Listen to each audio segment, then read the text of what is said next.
ഒന്ന്, ഞാൻ ഈ പ്രഭാഷണം അല്ലെങ്കിൽ ഈ അവതരണത്തിൽ സംസാരിക്കാൻ ഉദ്ദേശിച്ചത് അതിൻ്റെ ചിന്താപരമായ ഒരു സംഘർഷങ്ങളെക്കുറിച്ചാണ്. കൾച്ചറൽ സ്റ്റഡീസ് എന്ന് നമ്മൾ വിളിക്കുന്ന, സാംസ്കാരിക പഠനം എന്ന് വിളിക്കുന്ന ഈ മേഖലയിലെ അതിൻ്റെ ഒരുപക്ഷെ ഫിലോസോഫിക്കലായിട്ടുള്ള, എനിക്ക് പരിചയമുള്ളൊരു മേഖല എന്നുള്ള രീതിയിൽ ഒരു അടിസ്ഥാനം അല്ലെങ്കിൽ അതിൻ്റെ ഫ്രെയിംവർക്ക്, അതിൻ്റെ ഒരു ചട്ടക്കൂടിനുള്ളിലുള്ള ചില സംഘർഷങ്ങൾ എന്താണ് എന്നുള്ളതാണ് ഞാൻ ചിന്താസംഘർഷങ്ങൾ എന്നതുകൊണ്ട് ഉദ്ദേശിച്ചത്. അതിൽ പ്രധാനപ്പെട്ടൊരു ഇതാണ് ഒരു പോയിന്റ്.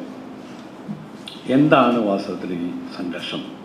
ഈ സാംസ്കാരിക പഠനം എന്ന് പറയുന്ന ഈ മേഖലയുമായി ബന്ധപ്പെട്ടുള്ള പ്രധാനപ്പെട്ട ചില സംഘർഷങ്ങൾ എന്തൊക്കെയാണ്? അതുകൊണ്ടാണ് നമ്മൾ പുനർവിചിന്തനം അല്ലെങ്കിൽ പുനരാലോചന ഒക്കെ വേണ്ടി വരുന്നത്. പക്ഷേ രണ്ട്,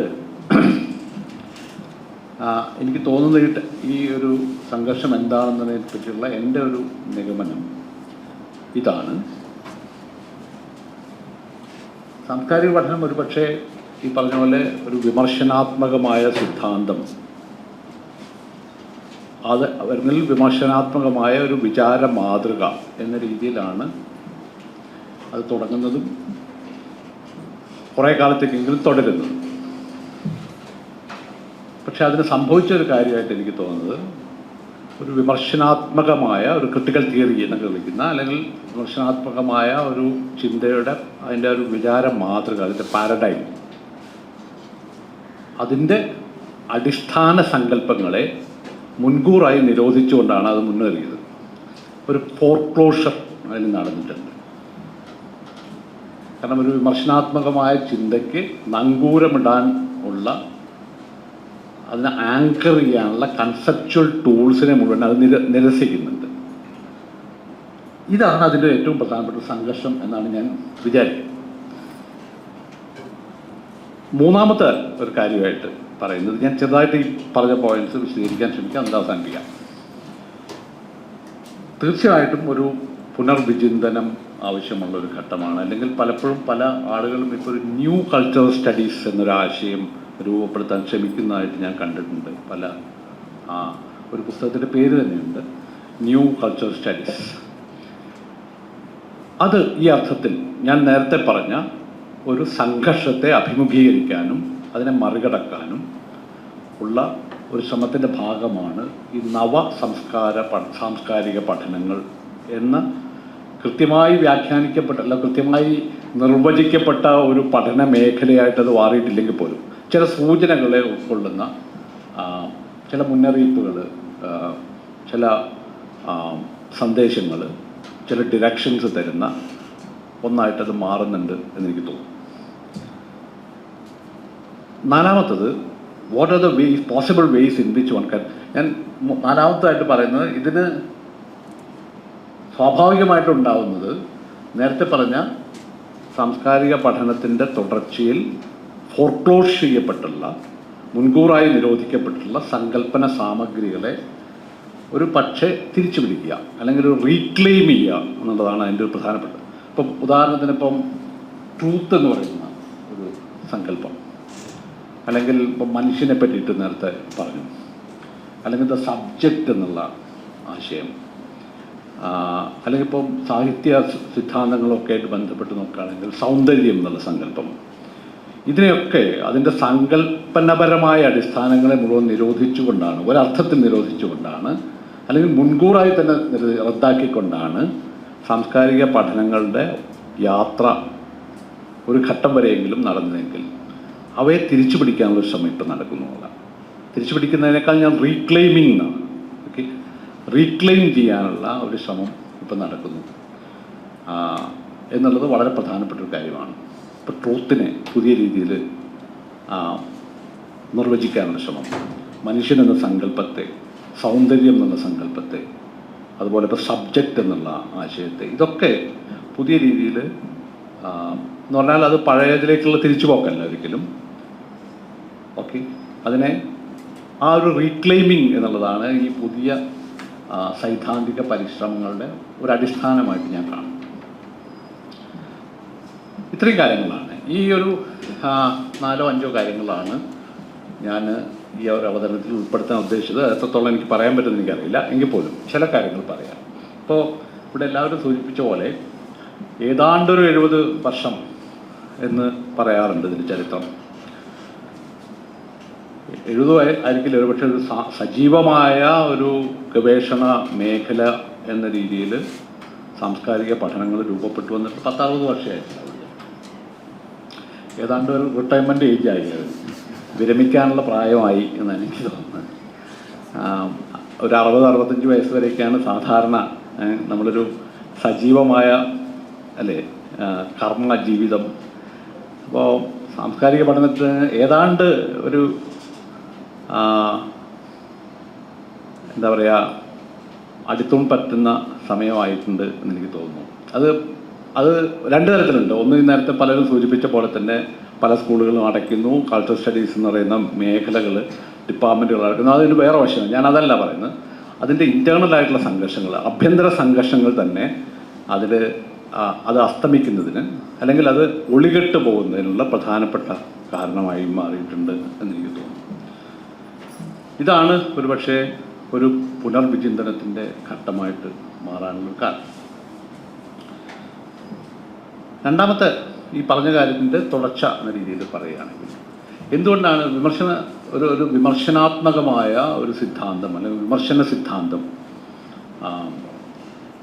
എന്നുള്ള രീതിയിൽ കൾച്ചറൽ സ്റ്റഡീസിനെ കാണാൻ പറ്റുമോ എന്നുള്ള ചോദ്യം വളരെ പ്രധാനപ്പെട്ട ചോദ്യമാണിത്. ഒരു ക്രിട്ടിക്കൽ തിയറിയാണോ ഈ സാംസ്കാരിക പഠനങ്ങളുടെ തിയറി എന്നുള്ളത് ഞാൻ വളരെ വിശാലമായുള്ള അർത്ഥത്തിലാണ് എടുക്കുന്നത്. ആ പാരഡൈം എന്ന് പറയുന്നത് ആ വിശാലമായ അർത്ഥത്തിലെടുത്താൽ ആ ഒരു പാരഡൈമിലാണോ സാംസ്കാരിക പഠനങ്ങൾ തുടങ്ങിയതും തുടർന്ന് നിലനിൽക്കുന്നതും എന്നൊരു ചോദ്യം വളരെ പ്രധാനപ്പെട്ട ചോദ്യമാണ്. നമുക്കറിയാതെ അതിൻ്റെ മാർക്സിസ്റ്റ് ഇതിൻ്റെ ചരിത്രവും കാര്യങ്ങളൊക്കെ നമുക്കറിയാം. പക്ഷേ ഒരു കാര്യം നമ്മൾ എപ്പോഴും ആലോചിക്കുന്നത്, ഇപ്പോൾ വിമർശനാത്മകമായ സിദ്ധാന്തം എന്ന് പറഞ്ഞാൽ സാധാരണ നിലയ്ക്ക് അത് തന്നെ വലിയൊരു ചോദ്യമാണ്. എന്താണ് ഈ ക്രിട്ടിക്കൽ തിയറി? മറ്റ് തിയറിയിൽ നിന്ന് എങ്ങനെയാണ് ക്രിട്ടിക്കൽ തിയറി എന്ന് പറയുന്നത് വ്യത്യസ്തമാകുന്നത്? ഞാനതിനെ സാധാരണ പറയാറ്, ക്രിട്ടിക്കൽ തിയറി എന്ന് പറയുന്നത് ഏറ്റവും ലളിതമായി പറഞ്ഞാൽ തിയറി, ഒരു സിദ്ധാന്തം മനസ്സിലാക്കൽ അല്ല മാറ്റിത്തീർക്കലാണ് വേണ്ടത് എന്ന് പറയുന്നൊരു സിദ്ധാന്തത്തെയാണ്. വളരെ ബ്രോഡായിട്ടുള്ള വളരെ വിശാലമായ ഒരു ചട്ടക്കൂട് എന്ന രീതിയിലെടുത്താൽ ഒരു സിദ്ധാന്തം ക്രിട്ടിക്കൽ ആവുക എന്ന് പറഞ്ഞാൽ not just to understand what we are but to change what we are. ഇതാണ് ക്രിട്ടിക്കൽ തിയറി എന്ന് പറയുന്നത്. സിദ്ധാന്തം മനസ്സിലാക്കാനുള്ളൊരു കാര്യമല്ല. അത് മാർക്സാണ് ആദ്യമായിട്ട്, നിങ്ങൾക്കറിയാം, ഫോയബാക്ക് തീസിസുകളിൽ മാർക്സിൻ്റെ വളരെ പ്രസിദ്ധമായ, അത് ഫിലോസഫി എന്നുള്ളതാണ് ഉപയോഗിക്കുന്നതെങ്കിൽ പോലും, philosophers have only interpreted the world in many ways but the point is to change it. But to change it എന്നുള്ളതാണ് അവിടെ അണ്ടർലൈൻ ചെയ്യേണ്ട ഒരു കാര്യം. ഒരു വസ്തുത, നമ്മുടെ ചുറ്റുപാടുകളെ മനസ്സിലാക്കുക, അല്ലെങ്കിൽ എന്നെ മനസ്സിലാക്കുക, എൻ്റെ ലോകത്തെ മനസ്സിലാക്കുക, മനുഷ്യരെ മനസ്സിലാക്കുക, സമൂഹത്തെ മനസ്സിലാക്കുക, സംസ്കാരത്തെ മനസ്സിലാക്കുക, എന്തോ ആയിക്കോട്ടെ, ഈ മനസ്സിലാക്കൽ എന്ന് പറയുന്ന അതിൽ നിന്ന് വ്യത്യസ്തമായിട്ട് മാറ്റുക, ചേഞ്ച് ചെയ്യുക എന്നുള്ളത് ഒരു പ്രധാനപ്പെട്ട ഒരു ഊന്നലായി മാറുന്ന ഒന്നിനെയാണ് നമ്മൾ വിമർശനാത്മക സിദ്ധാന്തം എന്ന് വിളിക്കുന്നത്, ക്രിട്ടിക്കൽ തിയറി എന്ന് വിളിക്കുന്നത് സാധാരണ. അതിന് പല വഴികളുണ്ടാവാം, പക്ഷേ അതിൻ്റെ പ്രധാനപ്പെട്ട ഒരു കാര്യം ഇതാണ്. അപ്പോൾ സത്യത്തിൽ മാർക്സിൻ്റെ ആ പ്രസ്താവത്തിൽ നിന്നാണ് ക്രിട്ടിക്കൽ തിയറി എന്ന് പറയുന്ന ആശയം തന്നെ ഒരു പക്ഷേ ഉത്ഭവിക്കുന്നത് എന്ന് പറയാം. സംസ്കാര പഠനങ്ങൾ അല്ലെങ്കിൽ സാംസ്കാരിക പഠനങ്ങൾ വിമർശന സിദ്ധാന്തം ആയിട്ട് കാണാൻ പറ്റും. തീർച്ചയായിട്ടും കാണാൻ പറ്റും എന്നുള്ളതാണ് നിങ്ങളെല്ലാവരെയും പോലെ ഞാനും കരുതുക. കാരണം അതിനൊരു വിമർശന സ്വഭാവമുണ്ട്. അത് സംസ്കാരത്തെ പറ്റിയുള്ള പഠനമല്ല, നേരത്തെ മാറ്റി തീർക്കലാണ് അതിൻ്റെ ഒരു സാംസ്കാരികമായിട്ടുള്ള ഇപ്പോൾ മൂല്യങ്ങളെയോ അല്ലെങ്കിൽ ബന്ധങ്ങളെയോ ഒക്കെ മനസ്സിലാക്കുക എന്നുള്ളതിലപ്പുറം ഇതിനെ മാറ്റുക എന്നുള്ളതാണ് അതിൻ്റെ ഒരു പ്രധാനപ്പെട്ട സാംസ്കാരിക പഠനങ്ങൾ അതുതന്നെയാണ് ചെയ്യുന്നത്. പക്ഷേ എൻ്റെ ഒരു നോട്ടത്തിൽ ഞാൻ അതിനെ പറയുക, പലതരത്തിലുള്ള പ്രതിരോധ ശ്രമങ്ങളാണ് അതിന് നമുക്ക് കാണാൻ കഴിയുക. ചിന്തയുടെ പല രീതിയിലുള്ള പ്രതിരോധങ്ങളാണ്, ചെറുത്തുനിൽപ്പുകളാണ് അതിന് നമുക്ക് കാണാൻ പറ്റുക. അതിൻ്റെ ചരിത്രത്തേക്ക് വെറുതെ ഒന്ന് നോക്കുമ്പോൾ ഈ പ്രതിരോധം എന്ന് പറയുന്നത് എന്താണ്? നിങ്ങൾ ഈ നേരത്തെ രാമകൃഷ്ണൻ എ.കെ. രാമകൃഷ്ണൻ മാഷ് പറഞ്ഞ പോലെ നമ്മളുടെ ചുറ്റുപാടും നടക്കുന്ന പല കാര്യങ്ങളും, ഇപ്പോൾ അനിലും നേരത്തെ സൂചിപ്പിച്ചു, പല കാര്യങ്ങളും ഉണ്ട്. അനീതികളുണ്ട്, പലതരത്തിലുള്ള അസമത്വങ്ങളുണ്ട്, പല പ്രശ്നങ്ങളുണ്ട്, അടിച്ചമർത്തലുകളുണ്ട്.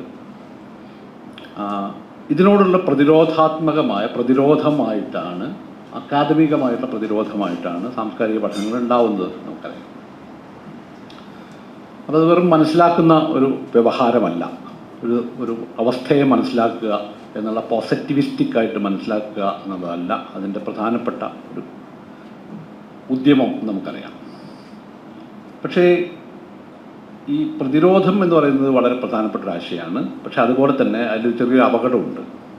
പ്രതിരോധത്തിൻ്റെ ഒരു പ്രശ്നം എന്ന് പറഞ്ഞാൽ നിങ്ങളുടെ ചുറ്റുമുള്ള അവസ്ഥ മാറുന്നില്ലെങ്കിൽ പിന്നെ എന്താ ചെയ്യാൻ കഴിയുക എന്നൊരു ചോദ്യമുണ്ട്. സാംസ്കാരിക പഠനങ്ങൾക്ക് സംഭവിച്ചൊരു കാര്യം അതായിരിക്കും. ചിലപ്പോൾ മാറുന്നില്ലെങ്കിൽ, നമ്മളിപ്പോൾ കോവിഡിൻ്റെ കാലത്ത് പറയുന്ന ഒരു കാര്യമുണ്ട്, ഇത് മാറാൻ പോകുന്നില്ല, ഈ വൈറസ് പോകാൻ പോകുന്നില്ല, ഇത് ഇപ്പോൾ വൈറസിനൊപ്പം ജീവിക്കുക എന്നുള്ള വഴി അല്ലേ. ലോകത്തെ മാറ്റാനുള്ള ശ്രമങ്ങളൊക്കെ ഒരു ഏതാണ്ട് അവസാനിച്ചു. കാരണം അത് മാറാനൊന്നും പോകുന്നില്ല. അപ്പോൾ ഇത് ആക്സെപ്റ്റ് ചെയ്യാം. ഓക്കെ, ഈ രോഗം പോലെയാണ്, നമ്മളൊപ്പം ഇനി ഉണ്ടാവും. അപ്പോൾ ചെയ്യുന്നത് നമ്മൾ മാറുക എന്നുള്ളതാണ്. നമ്മൾ മാറുക എന്നുള്ളതും എന്താണ്, ഈ രോഗത്തിനനുസരിച്ച് അതിനൊപ്പിച്ച് അതിൻ്റെ ചില സമ്പ്രദായങ്ങൾക്കനുസരിച്ച് നിങ്ങൾ സ്വയം മാറുക. പ്രതിരോധം എന്ന് പറഞ്ഞാൽ ഇങ്ങനെ ഒരു അറിവുണ്ട്. പ്രതിരോധം മാർഗത്തിലൊരു കീഴടങ്ങലാണ്. കാരണം നിങ്ങൾ ഈ അവസ്ഥയോട് കീഴടങ്ങി ഇതിനെ റാഡിക്കലായി മാറ്റിമറിക്കാനുള്ള എല്ലാ സങ്കല്പന സാമഗ്രികളും നിങ്ങൾ പിന്നെ ഉപേക്ഷിച്ചു. കാരണം അത് നടക്കില്ല, അങ്ങനെ ഒരു സംഗതിയില്ല. അപ്പോൾ മാർക്സിസത്തിൻ്റെ ലോകത്തെ മുഴുവൻ മാറ്റാനുള്ള അതിൻ്റെ വൻകിട വിമോചന പദ്ധതികൾ മുഴുവൻ ഒളികെട്ട് പോയ ഒരു സന്ദർഭത്തിലാണ് വാസ്തവത്തിൽ ഇത് പ്രധാനമാകുന്നതെന്ന് ഞാൻ പറയുന്നത്. കാരണം അങ്ങനത്തെ ഒരു റാഡിക്കലായിട്ട് ലോകത്തെ മാറ്റുക എന്നുള്ള ഒരു അടിസ്ഥാനപരമായി മൗലികമായി ലോകത്തെ മുഴുവൻ മാറ്റുക എന്നുള്ളത് ഈ പ്രതിരോധത്തിൽ ഉണ്ടായിക്കൊള്ളുന്നില്ല. പ്രതിരോധം പലപ്പോഴും കീഴടങ്ങലാണ്. കാരണം ഇത് മാറാൻ പോകാത്തൊരു ലോകത്താണ് നിങ്ങൾ ജീവിക്കുന്നത്. അതുകൊണ്ട് എന്താ, ചെറിയ ചെറിയ പ്രതിരോധങ്ങൾ, ചെറിയ ഓക്കെ, ചില കൃതികളെ നിങ്ങൾ പരിശോധിക്കുന്നു, അല്ലെങ്കിൽ ചില അവസ്ഥകളെ നിങ്ങൾ പരിശോധിക്കുന്നു, അതിന് ചെറുത്തുനിൽപ്പുകൾ നടത്തുന്നു. നിങ്ങൾ സ്വയം അതിനോട് പൊരുത്തപ്പെട്ട് ജീവിക്കാൻ പറ്റുമോ? പൊരുത്തപ്പെടുക എന്നുള്ള പൂർണ്ണമായും കീഴടങ്ങലല്ല, പക്ഷേ വിമർശനാത്മകമായ ചില ഉണർവുകൾ ബാക്കി നിർത്തിക്കൊണ്ട് തന്നെ നിങ്ങൾ ഈ സംവിധാനവുമായിട്ട് ഒത്തുപോകാൻ കഴിയുമോ എന്നുള്ള ശ്രമം നടത്തുക. ഇതിൻ്റെ ഒരു ഭാഗമായിട്ടായിരിക്കും ഒരു കൾച്ചറൽ സ്റ്റഡീസ് വന്നത്. അപ്പം ഞാൻ പറയാം, ഒരു പ്രതിരോധത്തിൻ്റെ അല്ലെങ്കിൽ ഒരു കലാപത്തിൻ്റെ ചിന്തയൊന്നുമല്ല അതൊരു പ്രതിരോധത്തിൻ്റെ ചിന്തയാണ്. പ്രതിരോധത്തിൽ പലപ്പോഴും ഒത്തുപോകലുണ്ട്, അതുമായിട്ട് സഹകരിച്ച് ഒത്തുപോവുക എന്നുള്ള ഒന്ന് അതിലുണ്ട്. അതിൻ്റെ മറ്റൊരു കാര്യം ഞാൻ നേരത്തെ പറഞ്ഞ ലോകത്തെ മൊത്തത്തിൽ മാറ്റുക, റാഡിക്കലായിട്ടുള്ള മാറ്റം. മാർക്സ് പറയുന്ന റാഡോ എന്നുള്ള വാക്കിൽ നിന്നാണ് അടിസ്ഥാനപരമായിട്ട് വേരുകളിലേക്ക് പോകുന്ന രീതിയിലുള്ള മാറ്റം. വിപ്ലവം എന്നുള്ള സങ്കല്പം, വിമോചനം എന്നുള്ള സങ്കല്പം, ഇതൊക്കെ നിങ്ങൾ ഈ വൻകിട വിമോചന പദ്ധതികളുടെ ഒരു ഘട്ടത്തിലുണ്ടായിരുന്ന ഈ ആശയങ്ങൾക്കൊക്കെ ഊന്നി നിൽക്കാൻ ചില സാങ്കല്പിക അല്ലെങ്കിൽ സങ്കല്പനപരമായ ചില സങ്കല്പങ്ങളുണ്ട് അല്ലേ. അതിലൊന്ന് ട്രൂത്ത് എന്ന് പറയുന്ന സങ്കല്പമായിരിക്കും, മറ്റൊന്ന് മനുഷ്യനെ നന്മയെക്കുറിച്ചുള്ള സങ്കല്പമായിരിക്കും, മനുഷ്യനെ പറ്റിയുള്ള സങ്കല്പമായിരിക്കും, നീതിയെ പറ്റിയുള്ള സങ്കല്പമായിരിക്കും, കർത്തൃത്വത്തെ പറ്റിയുള്ള സങ്കല്പമായിരിക്കും, ഏജൻസിയോ അല്ലെങ്കിൽ സബ്ജക്റ്റിനെ പറ്റിയുള്ള സങ്കല്പമായിരിക്കും. ഇതൊക്കെ വാസ്തവത്തിൽ കൾച്ചറൽ സ്റ്റഡീസിന് ഒരു ഘട്ടത്തിൽ ഇതൊക്കെ ഉപേക്ഷിക്കേണ്ടി വരുന്നു എന്നല്ല ഞാൻ പറയുന്നത്. ഇതിനൊക്കെ ഫോർക്ലോസ് ചെയ്യുന്ന രീതിയിലുള്ള, ഇതിനെ മുന്നേ തന്നെ നിരോധിച്ചുകൊണ്ടാണ് അദ്ദേഹം മുന്നേറുന്നത്. കാരണം ഇങ്ങനത്തെ സങ്കല്പങ്ങളൊന്നും അത് അംഗീകരിക്കുന്നില്ല. ഇപ്പോൾ സാഹിത്യത്തിൽ നിങ്ങൾ ശുദ്ധ സൗന്ദര്യം അംഗീകരിക്കുന്നില്ല എന്ന് പറയുന്ന പോലെ, കേവലമായ സൗന്ദര്യ സങ്കല്പം എന്ന് പറയുന്നത് നഷ്ടപ്പെടുന്നത് പോലെ, സത്യത്തെക്കുറിച്ചുള്ള സങ്കല്പങ്ങൾ നിങ്ങൾ ഉപേക്ഷിക്കുന്നത് പോലെ, ഈ സങ്കല്പനങ്ങൾ മുഴുവൻ നിരോധിക്കുകയും അതിനെ മുൻകൂറായി തന്നെ റദ്ദാക്കിക്കൊണ്ട് നടക്കുന്ന സൈദ്ധാന്തിക പരിശ്രമങ്ങളായിട്ടാണ് സാംസ്കാരിക പഠനങ്ങൾ മുന്നോട്ട് പോയത്. സ്വാഭാവികമായിട്ട് അവിടെ ഞാൻ പറഞ്ഞ മൂന്നാമത്തെ പോയിന്റിലേക്ക് വന്നു കഴിഞ്ഞാൽ, ഈ ഒരു പൊരുത്തക്കേട്, ഈ ഒരു സംഘർഷം അതിൻ്റെ ചിന്താപരമായ ജീവിതത്തിൽ, ഈ സാംസ്കാരിക പഠനത്തിൻ്റെ ഒരു ജീവിതം മുഴുവൻ നോക്കിക്കഴിഞ്ഞാൽ നിങ്ങൾക്ക് കാണാൻ പറ്റും എന്നാണ് എനിക്ക് തോന്നുന്നത്. നമുക്ക് അതിനെ വീണ്ടും വിചാരം ചെയ്യുന്ന രീതിയിലുള്ള പഠനങ്ങളാണ് ചിലപ്പോൾ ഒരു പക്ഷേ ഇപ്പോൾ നടക്കുന്നത്. തീർച്ചയായിട്ടും ഇതൊരു തിരിച്ചു പോകുന്നില്ല. അപ്പോൾ ട്രൂത്തിനെ പറ്റിയിട്ടുള്ളൊരു സങ്കല്പം എടുക്കുക. ഞാൻ രണ്ട് കാര്യങ്ങളാണ് ഇവിടെ പരിശോധിക്കാൻ ശ്രമിച്ചത്. കാരണം രണ്ട് പ്രധാനപ്പെട്ട മേഖലകളിലാണ് സാംസ്കാരിക പഠനങ്ങളുടെ ഒരു ഇടപെടലുണ്ടായിട്ടുള്ളത്. ഒന്ന് സാഹിത്യവുമായിട്ട് ബന്ധപ്പെട്ട ഒന്നാണ്. ഓക്കെ, അവിടെ സൗന്ദര്യം എന്ന് പറഞ്ഞ സങ്കല്പം വളരെ പ്രധാനമാണ്. മറ്റൊന്ന് ശാസ്ത്രം, സാമൂഹ്യ ശാസ്ത്രം എന്നൊക്കെ നമ്മൾ വിളിക്കുന്ന, വളരെ വിശാലമായ അർത്ഥത്തിൽ വിളിക്കുന്ന ഒരു മേഖലയിലാണ് ഇതിൻ്റെ ഒരു പ്രഭാവം ഏറ്റവും കൂടുതൽ കണ്ടിട്ടുള്ളത്. അവിടെ ഈ സത്യം എന്ന് പറയുന്ന ഒരു സങ്കല്പം വളരെ പ്രധാനമാണ്. ട്രൂത്ത് എന്ന് പറയുന്നത്. അപ്പോൾ ഈ സത്യം, സൗന്ദര്യം എന്നുള്ള ഈ രണ്ട് ആശയങ്ങളെ മാത്രം നമ്മളൊന്ന് എടുക്കാം. തീർച്ചയായിട്ടും അത് അനിൽ നേരത്തെ സൂചിപ്പിച്ച പോലെ മനുഷ്യൻ എന്നുള്ള സങ്കല്പമാവാം, പല സാർവത്രികതയെ പറ്റിയൊരു സങ്കല്പമാവാം, യൂണിവേഴ്സാലിറ്റി എന്ന് പറയുന്ന ഒന്ന്. ഇങ്ങനെ പല സങ്കല്പനങ്ങളുമായിട്ട് ബന്ധപ്പെട്ടതായിരിക്കാം. ഇപ്പം നമ്മൾ ട്രൂത്തിനെ പറ്റിയുള്ളൊരു ഇതിലേക്ക് വന്നായിരിക്കാം. എന്താണ് ഈ സത്യം എന്ന് പറയുന്നത്? ഇപ്പം നമ്മൾ വളരെ എന്താ പറയുക, ഔട്ട്ഡേറ്റഡ് ആയിട്ടുള്ള സങ്കല്പമായിട്ടാണ് നമ്മൾ കാണുക, അല്ലേ? ഗാന്ധിയൊക്കെ സംസാരിക്കുന്നുണ്ട്, പലരും സത്യത്തെ പറ്റി സംസാരിക്കുന്നത്. എന്താണ് സത്യം? കൾച്ചർ സ്റ്റഡീസിൽ അതിൻ്റെ ഒരു ഘട്ടം വന്നതോടുകൂടി ഏറ്റവും കൂടുതൽ ഒളിമങ്ങിപ്പോയ ഒരു സങ്കല്പമായിരിക്കും സത്യം എന്ന് പറയുന്നത്. കാരണം നിങ്ങൾ ആരും സത്യം എന്നൊരു സങ്കല്പത്തെ എടുക്കുന്നില്ല. ട്രൂത്ത് എന്ന് പറയുന്നത് നമുക്ക് ഒട്ടും എന്താ പറയുക, നമ്മൾ വില കൊടുക്കാത്തൊരു സങ്കല്പമാണ്. കാരണം എന്താ, ട്രൂത്ത് എന്ന് പറയുന്നത് ഡിസ്കേഴ്സീവാണ്. അങ്ങനെ പല ആശയങ്ങൾ, അല്ലേ? കൾച്ചറൽ കോണ്ടെക്സ്റ്റിലാണ്, ചരിത്രപരമായ ഒന്നാണ്. അല്ലാതെ സനാതനമായ ഒരു സത്യമില്ല. സാർവത്രികമായ, സാർവലൗകികമായ, സാർവകാലികമായ ഒരു സത്യം എന്ന് പറയുന്നത് അങ്ങനൊന്നുമില്ല. ഉള്ളത് വളരെ ആപേക്ഷികമായ, ചരിത്രപരമായ, കോണ്ടെക്സ്ച്വലായ, സാന്ദർഭികമായ ചില കാര്യങ്ങൾ മാത്രമേ ഉള്ളൂ. അല്ലാണ്ട് സത്യം എന്ന് പറയുന്നത് നിങ്ങൾ ഉപേക്ഷിക്കും. ഓക്കെ, നമ്മളൊക്കെ, ഞാൻ പറഞ്ഞ കൾച്ചർ സ്റ്റഡീസിൻ്റെ ഒരു പ്രധാനപ്പെട്ട ഒരു സംഗതി എന്ന് പറഞ്ഞാൽ അത് ഉപേക്ഷിക്കപ്പെട്ടൊരു സാധനമാണ്. സ്വാഭാവികമായിട്ടും അത് ഉപേക്ഷിക്കുമ്പോൾ സംഭവിക്കുന്നതെന്ന് വെച്ചാൽ, ഞാൻ പറഞ്ഞ വൻകിട വിമോചന പദ്ധതികൾ എന്ന് ഞാൻ വിളിക്കുന്ന അതിൻ്റെ ചില സങ്കല്പനോപാധികളെയാണ് ഉപേക്ഷിക്കുന്നത്. നല്ലോ ചീത്തയോ എന്നുള്ളതല്ല, ഞാനത് ആ രീതിയിലല്ല കാണുന്നത്. പക്ഷേ അവിടെ സംഭവിക്കുന്നൊരു കാര്യം എന്ന് പറയുന്നത്, നമ്മൾ എന്താണ് സത്യത്തിൽ ഉപേക്ഷിച്ചത് എന്നുള്ളത് ആലോചിക്കേണ്ടതുണ്ട്. അതാണ് റീക്ലെയിമിങ് ദ ട്രൂത്ത് എന്ന് പറയുന്നത് വളരെ പ്രധാനമാണ്. വാസ്തവത്തിൽ സാംസ്കാരിക പഠനങ്ങളുടെ ശ്രമങ്ങളുടെ മുഴുവൻ, അതിൻ്റെ മുഴുവൻ അടിസ്ഥാനമായിട്ടുള്ളൊരു ആലോചന വന്നത് truth is A fiction. Truth is A fiction എന്ന് പറഞ്ഞാൽ എന്താ? നുണ ഒരു കഥയാണ്, അല്ലെങ്കിൽ ഒരു കെട്ടുകഥയാണ്, അല്ലെങ്കിൽ ദർ ഇസ് നോ ട്രൂത്ത് എന്നാണ് പറഞ്ഞത്. സത്യം എന്നൊന്നില്ല എന്നാണ്. ഓക്കെ, ഇത് ശരിയാണ്. ഒരു അർത്ഥത്തിൽ നമ്മൾ നോക്കുകയാണെങ്കിൽ ഈ പറഞ്ഞ പോലെ കോണ്ടെക്സ്റ്റുവാലിറ്റി, ഹിസ്റ്റോറിസിറ്റി, ഇതൊക്കെ അവിടെ നിൽക്കുമ്പോഴും നിങ്ങൾ ദർ ഇസ് നോ ട്രൂത്ത് എന്ന് പറയുമ്പോൾ എന്താണ് സംഭവിക്കുന്നത് നോക്കുക. വസ്തുത എന്താണ് ട്രൂത്ത് എന്ന് പറഞ്ഞാൽ? ട്രൂത്ത് എന്ന് പറഞ്ഞാൽ നമ്മൾ സാധാരണ പറയുകയാണെങ്കിൽ നമ്മൾ നടത്തുന്ന ഒരു പ്രസ്താവവും വസ്തുതകളും തമ്മിലുള്ള ബന്ധമാണ്. ഇങ്ങനെയാണല്ലോ നമ്മൾ പറയുക. വസ്തുതാപരമാണെങ്കിൽ ഒരു കാര്യം ട്രൂ ആണ്. ഇപ്പം സ്നോ ഈസ് വൈറ്റ് എന്ന് പറയുന്നത് വസ്തുതാപരമാണെങ്കിൽ, ഫാക്ട്, കറസ്പോണ്ടിങ് ആയിട്ടുള്ള ഫാക്ട്സ് ഉണ്ടെങ്കിൽ അത് സത്യമാണ്. വാട്ടർ ഇസ് H2O എന്നുള്ളത് നിങ്ങൾ കെമിക്കൽ കോമ്പൗണ്ട്സ് വെച്ചിട്ട് നിങ്ങൾ യഥാർത്ഥത്തിൽ അങ്ങനെയാണെങ്കിൽ H2O എന്നുള്ള സ്റ്റേറ്റ്മെൻറ്റ് സത്യമാണ്. ഇതാണ് സാധാരണ സത്യത്തെ പറ്റിയുള്ളൊരു ധാരണ. ഫിലോസഫി വിദ്യാർത്ഥികളുണ്ടെങ്കിൽ ഇതിനെ കറസ്പോണ്ടൻസ് തിയറി ഓഫ് ട്രൂത്ത് എന്നാണ് പറയാം. ഏറ്റവും പഴയ ഒരു ധാരണയാണിത്. Truth is a matter of correspondence എന്നുള്ളത്. സ്റ്റേറ്റ്മെൻറ്റും മാറ്റർ ഓഫ് ഫാക്റ്റും തമ്മിലുള്ള കറസ്പോണ്ടൻസ് ആണ് സത്യം. ഇത് വളരെ ലളിതമായ, എല്ലാവരും അംഗീകരിക്കുന്ന, സാമ്പ്രദായികമായി നമ്മളൊക്കെ അംഗീകരിക്കുന്ന ഒരാശയമാണ്. ഓക്കെ, ഈ ചുമര് വെളുപ്പാണ് എന്ന് ഞാൻ പറഞ്ഞാൽ അത് അത് സത്യമാണോ എന്നറിയാൻ നിങ്ങൾ അവിടേക്ക് നോക്കും. പൊരുത്തപ്പെടുന്നുണ്ടെങ്കിൽ അത് സത്യമാണ്, അല്ലെങ്കിൽ അത് അസത്യമാണ്.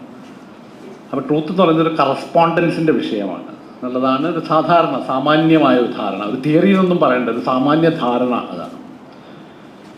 അപ്പോൾ ഇത് നോക്കുമ്പോൾ പല പ്രത്യേകിച്ച് സയൻസിൻ്റെ ഉള്ളിൽ, ശാസ്ത്രത്തിൻ്റെ ഉള്ളിലെ പല നിഗമനങ്ങളെയും വിലയിരുത്തുന്നതിൽ ഈ ആശയം പോരാ എന്നൊരു ഒരു ധാരണ വരുന്നു.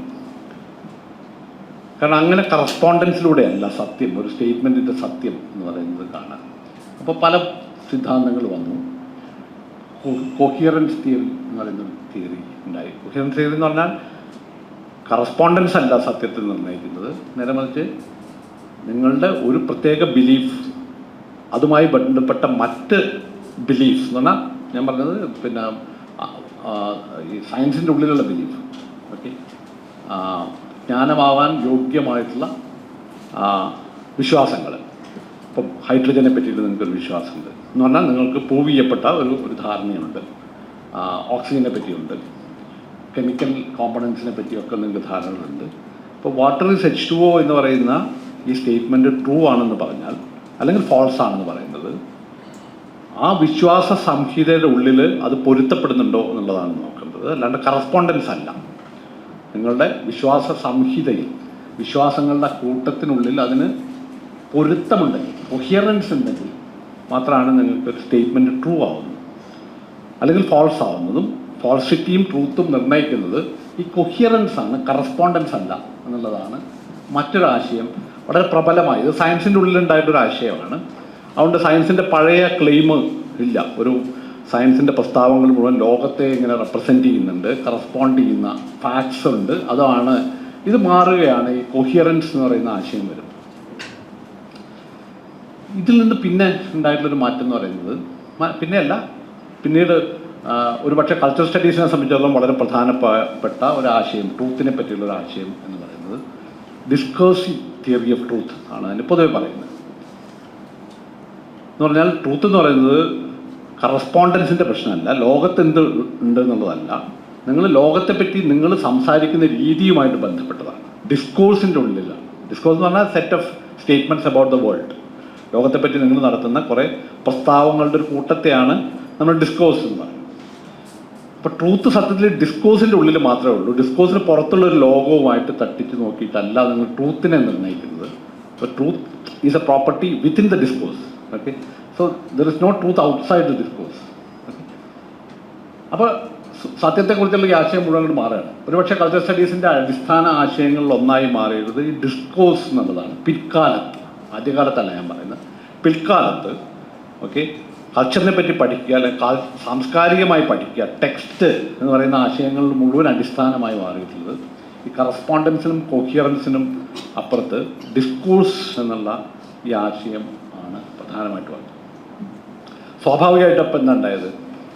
ഡിസ്കോഴ്സിന് പുറത്തൊന്നുമില്ല എന്ന് പറയുമ്പോൾ അബ്സല്യൂട്ട് എന്ന് നമ്മൾ വിളിക്കുന്ന സാർവത്രികമോ സാർവലൗകികമോ സാർവകാലികമോ ചരിത്രബാഹ്യമോ ആയ ഒരു സത്യം എന്ന് പറയുന്നൊന്നുമില്ല. അതിന് ആങ്കർ ചെയ്യാൻ, ഒരു തിയറിക്ക് ആങ്കർ ചെയ്യാനൊരു പോയിന്റ് ഇല്ല. അപ്പോൾ വലിയ പദ്ധതികൾക്കൊന്നും ആങ്കർ ചെയ്യാനൊരു പോയിന്റ് അവിടെ ഇല്ല. ഞാൻ നേരത്തെ പറഞ്ഞ റാഡിക്കലായിട്ടുള്ള വിമോചന പദ്ധതികൾക്ക് ആങ്കർ ചെയ്യാനുള്ള ഒരു സങ്കല്പന ബിന്ദു അവിടെ ഇല്ല. ഇത് വലിയൊരു പ്രശ്നമാണ്. അപ്പോൾ അങ്ങനത്തെ ഒരു സിദ്ധാന്തം പിന്നെ എന്താ ചെയ്യുക? ഞാൻ നേരത്തെ പറഞ്ഞ പോലെയുള്ള ചില പൊരുത്തപ്പെടലുകളും പ്രതിരോധങ്ങളും ഒക്കെ ആയിട്ട് അത് നിൽക്കും. അതിനങ്ങനെ നിൽക്കാൻ പറ്റും. സത്യത്തിൽ ഈ സത്യത്തെക്കുറിച്ച് ട്രൂത്തിനെ പറ്റി നടന്നിട്ടുള്ള ഒരുപാട് വിചിന്തനങ്ങൾ പിന്നീട് ഇപ്പോൾ 20ാം നൂറ്റാണ്ടിൻ്റെ അവസാനവും 21ാം നൂറ്റാണ്ടിൻ്റെ തുടക്കത്തിലൊക്കെ ഉണ്ടായിട്ടുള്ളത് ഈ ട്രൂത്ത് എന്ന് പറയുന്ന ആശയത്തെ ഞാൻ സൗന്ദര്യത്തിലേക്ക് വരാം, അതും വളരെ പ്രധാനപ്പെട്ടൊരു ആശയമാണ്, റീക്ലെയിം ചെയ്യാനുള്ള ശ്രമങ്ങളാണെന്ന് ഞാൻ. അതിപ്പോൾ ഒരു രണ്ട് ഉദാഹരണങ്ങളാണ് ഞാൻ, അതിനുള്ള സമയം നമുക്കുള്ളൂ. ഇപ്പോൾ ഒരാൾ പറയാണ് സത്യം എന്നൊന്നില്ല എന്ന് പറയുക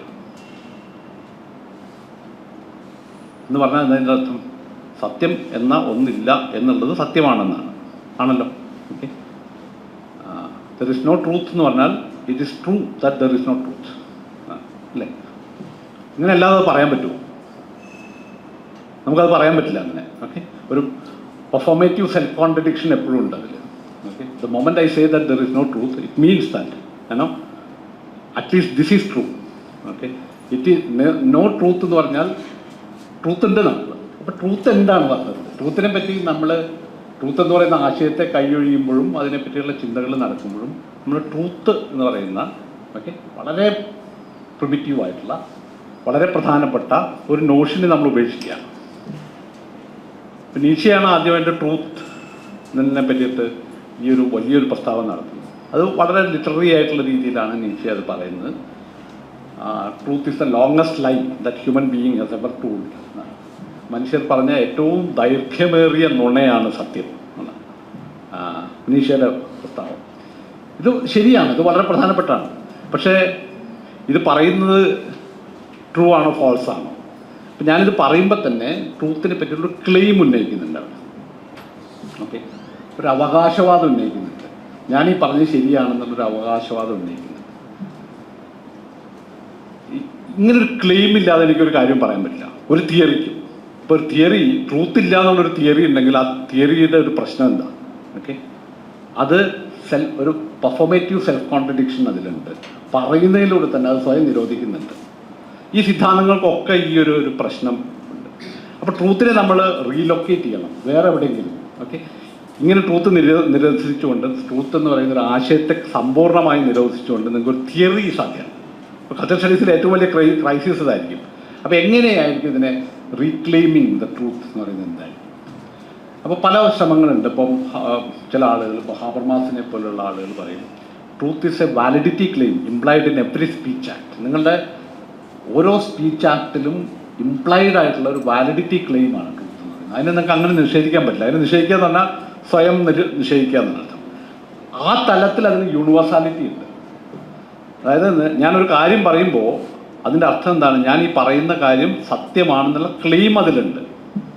ഓക്കെ, അത് സത്യമാണോ അല്ലേ എന്നുള്ളത് എന്താണ്? അത് ആർഗ്യുമെൻറ്റേഷൻ്റെ പ്രശ്നമാണ്, അസേർഷനാണ്. ഓക്കെ, അപ്പോൾ ട്രൂത്ത് എന്ന് പറയുന്നത് സത്യത്തിൽ ഒരു ആർഗ്യുമെൻറ്റ്, ഒരു ഡിസ്പ്യൂട്ടിൻ്റെ കോണ്ടെക്സ്റ്റിൽ ഉണ്ടാകുന്നൊരു കാര്യമാണ്.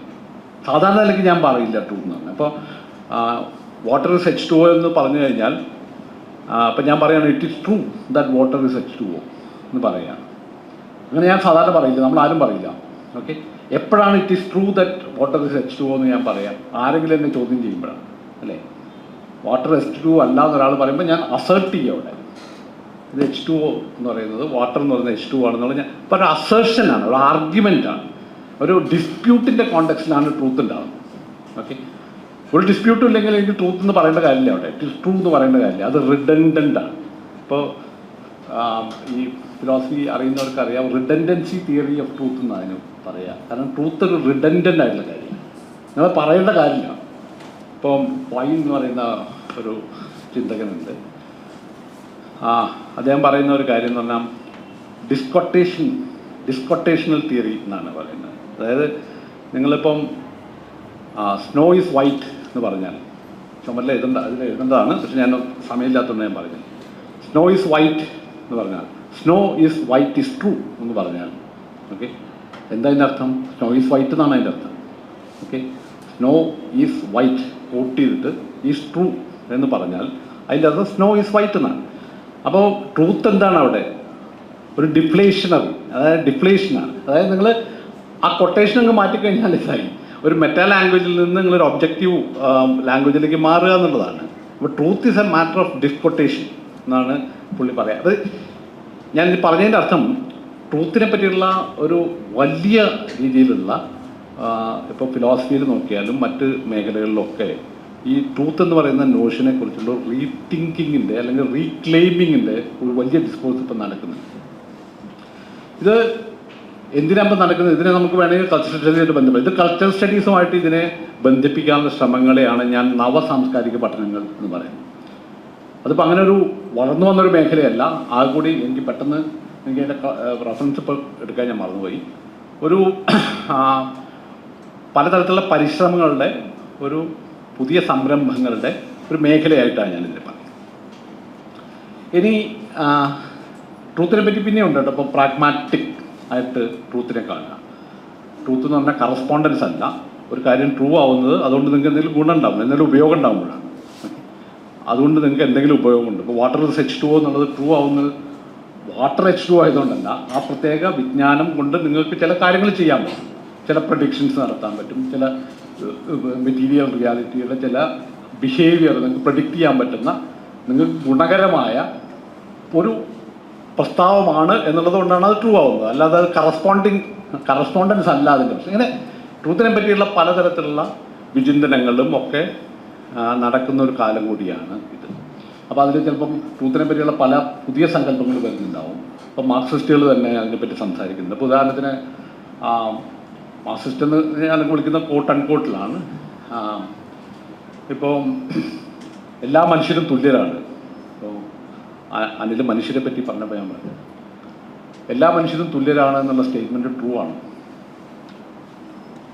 ട്രൂത്ത് ഉണ്ടോ? കറസ്പോണ്ടൻസ് വെച്ച് നോക്കുമ്പോൾ ട്രൂത്ത് ഉണ്ടോ? ഓക്കെ.